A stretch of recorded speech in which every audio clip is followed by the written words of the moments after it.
Бүгд найрамдах энтгэг улсад төрийн ажил хийж буй Монгол улсын ерөнхийлөгч ухнаагийн хүрэлцэх тус улсын ерөнхийлөгч Дропади Мурмутай ерөнхийлөгчийн ордонд уулзлаа.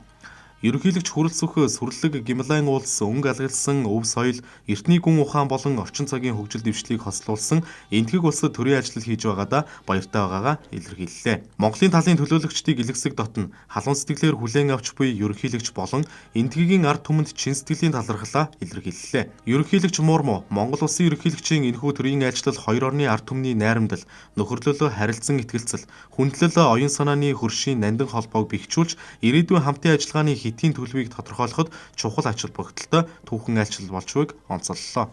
Ерөнхийлөгч Мурму Монгол улсын ерөнхийлөгчийн энэхүү төрийн айлчлал хоёр орны ард түмний найрамдал, нөхөрлөлөө харилцан итгэлцэл, хүндлэл оюун санааны хөршийн нандин холбоог бэхжүүлж ирээдүйн хамтын ажиллагааны хэтийн төлөвийг тодорхойлоход чухал ач холбогдолтой түүхэн айлчлал болж байгааг онцоллоо. Түүнчлэн энтгэг улс сэргээгдэх эрчим хүч, цөмийн болон уламжлалт эрчим хүчний салбарт дэлхийд тэргүүлэгчийн байр сууриа баттгаж, олон улсын нарны эрчим хүчний холбоог санаачлан дэлхийн эрчим хүчний шилжилтэд үнэтэй хувь нэмэр оруулж буйг өндрөөр үнэлж талархан дэмжиж буугаа тэмдэглэлээ.